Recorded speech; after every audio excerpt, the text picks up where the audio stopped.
আমাদের দেশে মানুষ ইসলামের নাম বলে দোকান লুটপাট করতেছে, যেটা কোনোদিন ইসলামের শিক্ষা ছিল না।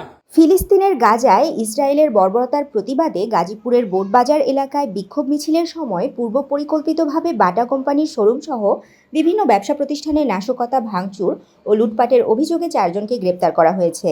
7 এপ্রিল সোমবার সেনাবাহিনী ও পুলিশের যৌথ অভিযানে তাদের গ্রেপ্তার করা হয়। গাছা থানায় এক ব্রিফিংয়ে এসব তথ্য জানান পুলিশের সহকারী উপকমিশনার হাফিজুল ইসলাম।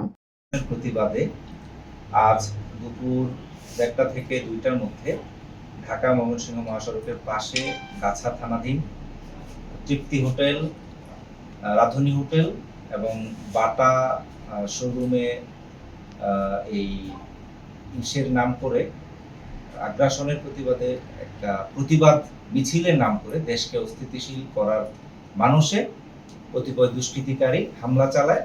পরবর্তীতে এই খবর পেয়ে বাংলাদেশ সেনাবাহিনী এবং গাছা থানার টিম খুব দ্রুত ঘটনাস্থলে পৌঁছে দুষ্কৃতিকারীদেরকে ঘটনাস্থল থেকে ছত্রভঙ্গ করে পরবর্তীতে বাংলাদেশ সেনাবাহিনীর টিম এবং গাছা থানার টিম ঘটনাস্থলের সিসিটিভি ক্যামেরা পর্যবেক্ষণ করে এই ঘটনার সাথে সম্পৃক্ত 4 জনকে গ্রেফতার করেছে। তাদের বিরুদ্ধে গাছা থানায় নিয়মিত মামলা রুজু হয়েছে এবং পরবর্তীতে তাদেরকে এই মামলায় আদালতে সমর্পণ করা হবে। গ্রেপ্তারকৃত ব্যক্তিরা হলেন সিয়াম খান অনিক, শিমুল আহমেদ শাওন, শাহিন ও জয়নাল আবেদিন।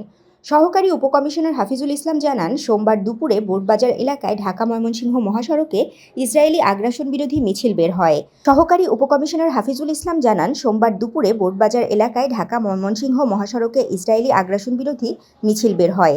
ওই মিছিলের সুযোগ নিয়ে একদল দুর্বৃত্ত তৃপ্তি হোটেল, রাধুনী হোটেল এবং বাটা কোম্পানি ডিলার সহ বিভিন্ন প্রতিষ্ঠানে নাশকতা, ভাঙচুর, লুটপাট চালায়।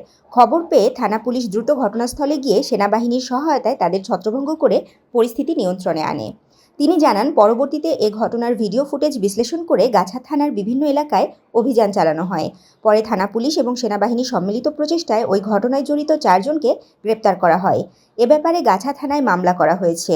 পুলিশের এই কর্মকর্তা জানান, এছাড়া এই ঘটনায় সরাসরি জড়িত উস্কানিদাতা, পরিকল্পনাকারী ও মদতদাতাদের শনাক্ত ও তাদের গ্রেপ্তারের চেষ্টা চলমান রয়েছে। তাশরিফা তৃষা, তরঙ্গ টিভি, ঢাকা।